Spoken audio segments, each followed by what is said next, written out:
Welcome to the Fantasy Meta channel. Hey everybody, welcome to the Fantasy Meta channel, a channel that I created new. I want to talk about football, NFL fantasy topics. I love to play the game. I'm playing around 10 years with a bunch of friends, and I also have another YouTube channel that is about gaming, so I thought, like, why not creating another YouTube channel that is about a topic, one of my favorite topics during the year. We just had the NFL draft 2025. So I think what could be an interesting topic for the first video of my channel, and it is how the running backs are affected now that we know the landing spots. I would go over team by team, starting with Arizona Cardinals, and then moving forward. Here on the left side you can see the teams that I will go through. I think I will make a two-part video, that the video is not too long, because I don't like to make an hour long videos. So maybe we will be around 15-20 minutes going over half the teams, and then I just want to talk about how the running backs are affected. So we start with the Arizona Cardinals. As you can see, they did not draft any running back this year. So what we have, let's search for one of them. We have James Conner. Is in my team in this fantasy league that I'm here right now. We have James Conner with Trey Benson. So long story short, they are not affected in a negative way because no running back got drafted. I don't see them trading for a running back moving forward. So what does it mean? It's very good news for Trey Benson. That means they really trust him if something is happening to James Conner. But I still think James Conner will be the clear number one. I see maybe a 70-30 share.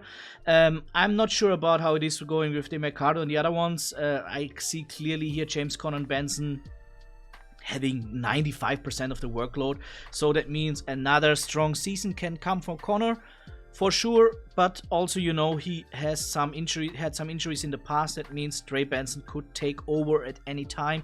And it seems like the Arizona Cardinals are trusting him. So long story short, none of them is really affected in a negative way. Positive is they both keep their spots. I think they will ease Trey Benson further in. And yeah, that's it, long story short. Next one is at the Atlanta Falcons. They also don't have any running backs drafted. So let's see, Bijan, clear number one moving forward, and with Tyler Algier, the clear number two. You could say something like the same that you had about Arizona Cardinals. They are both here young guys, so I think Bijan is even 1 year younger than, no, even 2 years younger than Algier. So long story short, also for them, no negative effect. Positive is that they secured their spots, but I guess that was also kind of predictable. Let's hop over to the next one, Baltimore Ravens. That's, I guess, the same like with the first two teams. Let's search for Henry. Yeah, also here no changes. What is here interesting is maybe the Keaton Mitchell. I think he could take some time off of both, depending on how he is getting back from his injury. But seems like he's on schedule, as you can see here, the last message from a month. So, but I think he will take more time from Justice Hill than from Derrick Henry. I think we can see another very strong season from Derrick Henry, but you know, also his age, he's now, I think, 31. So everything can happen at the end of the day, but yeah, another strong season for Derrick Henry, I think, is on the horizon. And then Justice Hill and Keaton Mitchell getting eased in, and I guess Derrick Henry will have around a 60% workload, and the other ones are taking the leftovers. Next one is the Buffalo Bills. Same here, same story here. Also, we have here James Cook. Nothing changed here. We have again James Cook, Ray Davis, and Ty Johnson. The other ones, Frank Gore Jr., I don't know. But I definitely think, again, we'll see mostly James Cook, because also, just to make clear, Ray Davis was a rookie, but he's the same age as James Cook, so it's not like James Cook is already close to 30 and Ray Davis is 22. So I'm not sure if that will play here a game for them, but in general, I would say both secure their spot. Ty Johnson can also ease in whenever needed. I think he's also a decent running back, definitely. But I definitely think James Cook will have again most of the workload. But also positive, they trust Ray Davis. If something is happening to James Cook, he will take over that backfield, in my opinion. Otherwise, I think we will see around maybe 50-60% workload James Cook, and the other around 40% will maybe shared Ray Davis, Ty Johnson. So yeah. Next one, Carolina Panthers.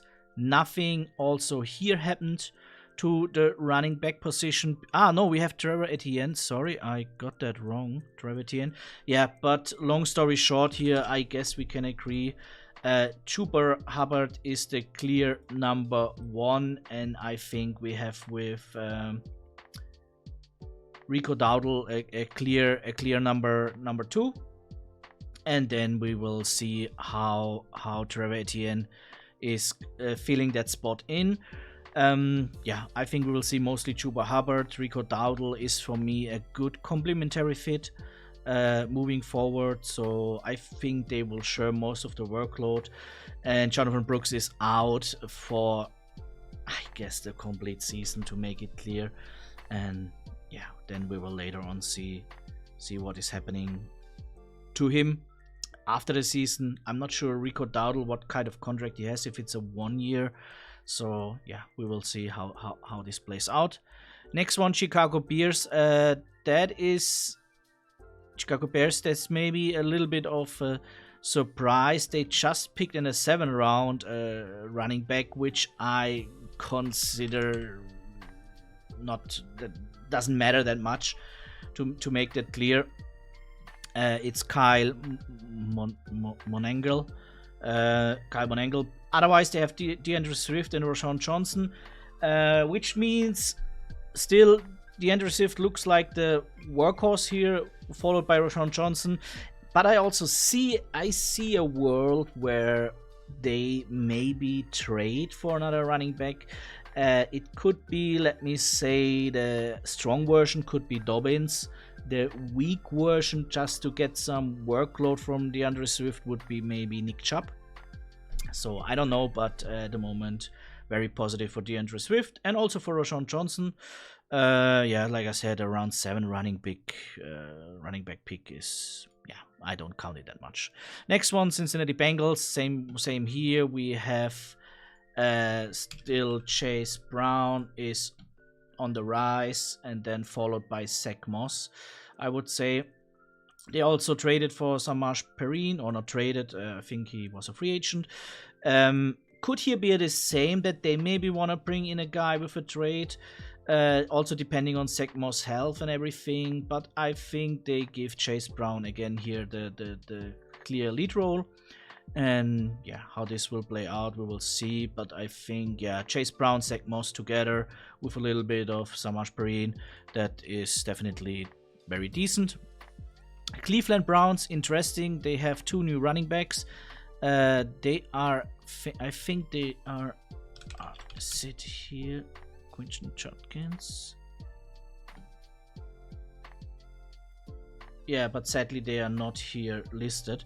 They have 2 new running backs with Quinton Judkins and with Dylan Sampson. Both very good running backs in my opinion, and running backs in my opinion. And also, as you can see, Judkins, they picked him in round 2 with the pick number 4. That means they trust him a lot, just to make that clear. So long story short, very, very bad for Jerome Ford. Very bad for Jerome Ford. And also for Pierre Strong, but yeah, doesn't matter that much. So I think we will see here pretty clearly Judkins taking over the backfield. I'm not sure if it's week 1 or 2.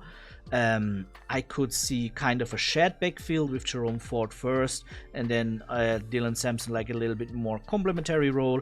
But long story short, I think they drafted these 2 running backs to make them their running backs, which means Jerome Ford is on the downfall for the Cleveland Browns. So not a good thing if you are Jerome Ford owner. Yeah, that's it for the Browns. Next one, Dallas Cowboys. That is pretty interesting. I think Javonte Williams is one of the veteran winners running backs from the draft. Yeah, they drafted one in the last round, I think. Round 7, yeah. Phil Mafar, was it not? Is he not called? Ah, no, Jaden Blue, sorry, round 5. This one doesn't even matter. Jaden Blue, round 5, they picked. First of all, is a round 5 running back. And also, I think Jaden Blue, what you read about him is that he's definitely not a workhorse running back, which means I think at the moment Javonte Williams is the starter for the Cowboys.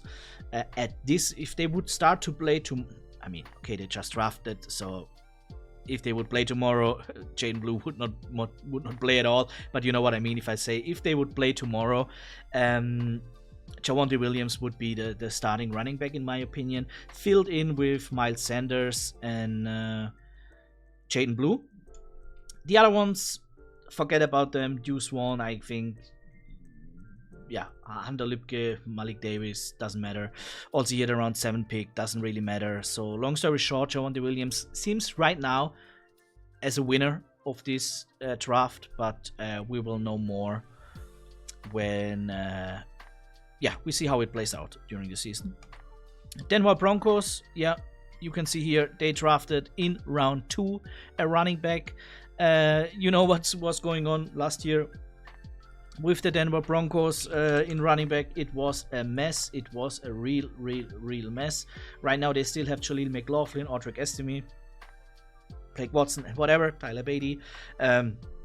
Doesn't matter. I think they will go for Harvey as much as they can.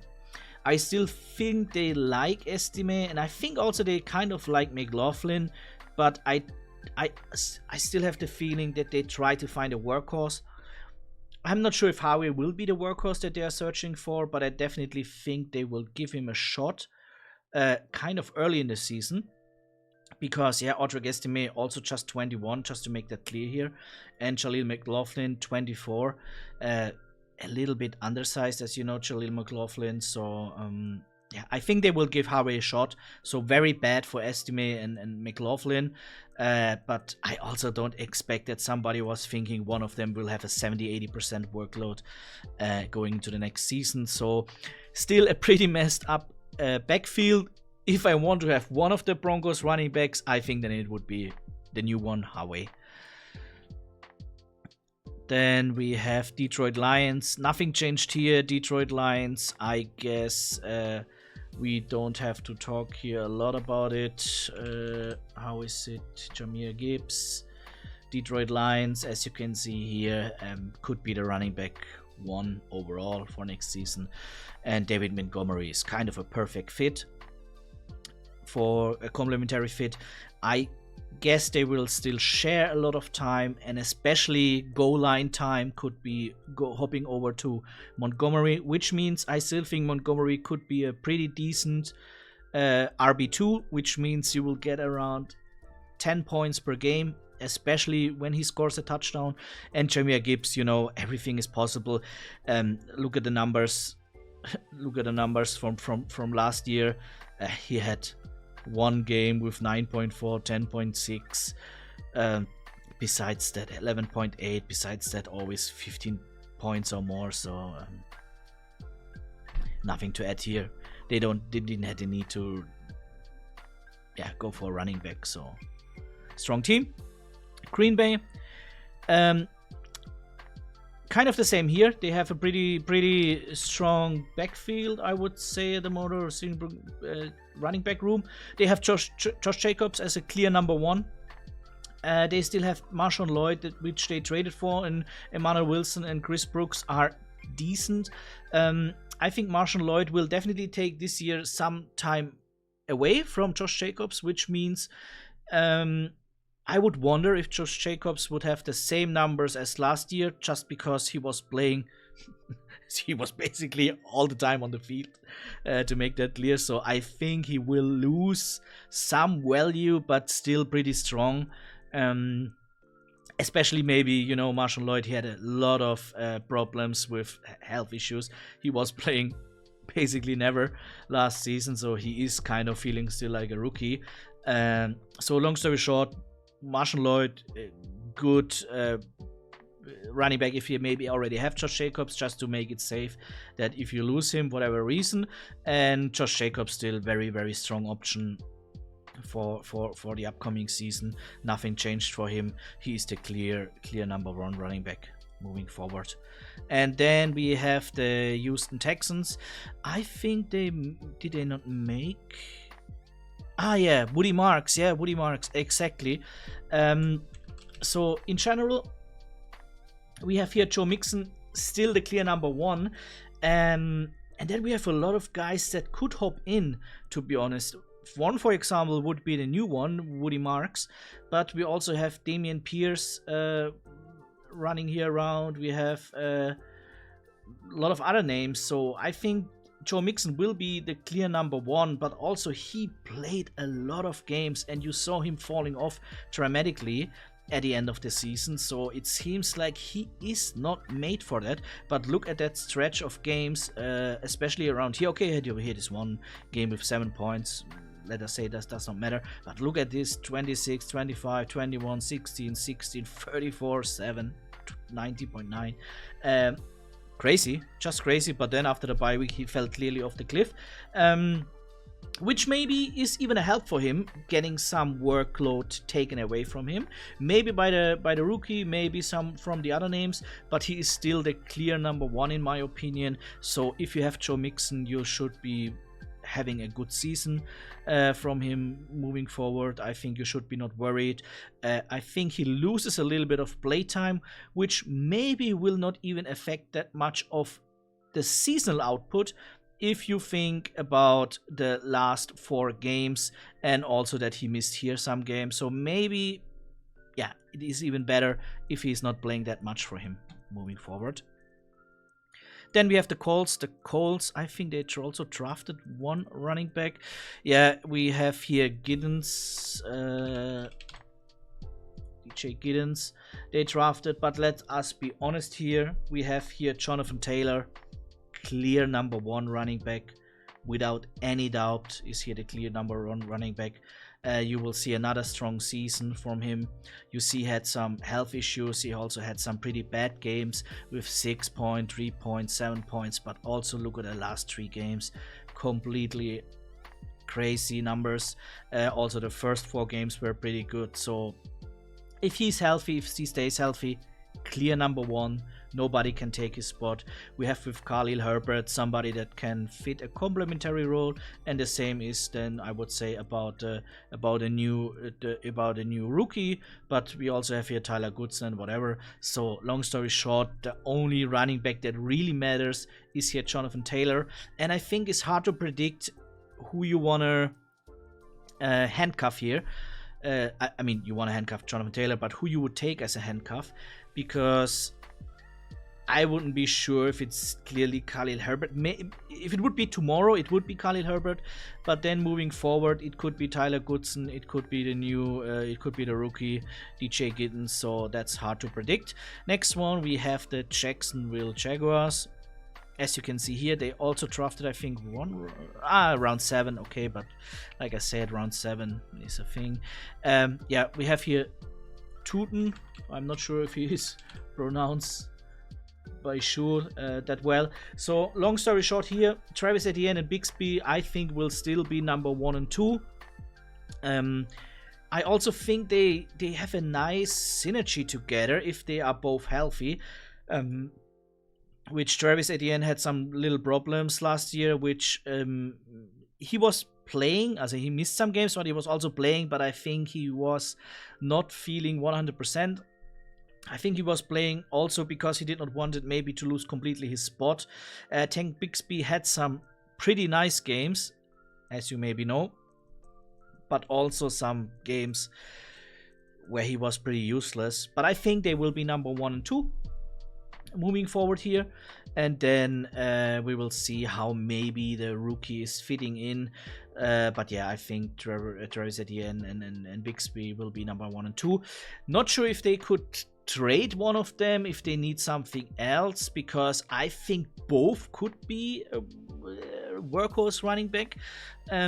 If you see their best side, but if you see the worst side, I think both are not strong enough to be an RB1. So yeah, maybe a backfield that I want to stay out in fantasy football for this year, because I'm not sure if you can here decide Bixby or Travis Etienne for the most of the season. So maybe 1 week Travis Etienne will have a 15-point game, and then next week he makes 3 points, and the other week, you know, that Tank Bixby is doing this. So last team of this part 1 is the Kansas City Chiefs, and here maybe I think a lot of people thought they would take a running back kind of early, but no, they did not. They still trust Pacheco.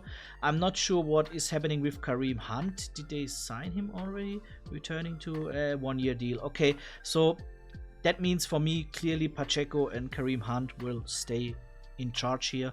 They could be going for a trade. You know that the Kansas City also have the power to give a player the feeling they have a shot for the title. For the Super Bowl at the end of the day, which make them interesting for a lot of veterans. So Dobbins, Chubb, I see that possible. Besides that, Pacheco and Kareem Hunt will move forward. But yeah, we will have to see if Pacheco is really now getting back to his old power after the injury. As you can see here, the numbers were pretty bad. Kareem Hunt had a very good season from what we expected, but also I think you saw a little bit that he was falling off later on because he was used so much in this stretch here. I would say he was used so much because it was the only real viable running back that the Kansas City had. So yeah, we will see how this plays out. That's for the first part. Second part will be then the other 16 teams moving forward. So yeah, stay tuned. See you. Bye bye.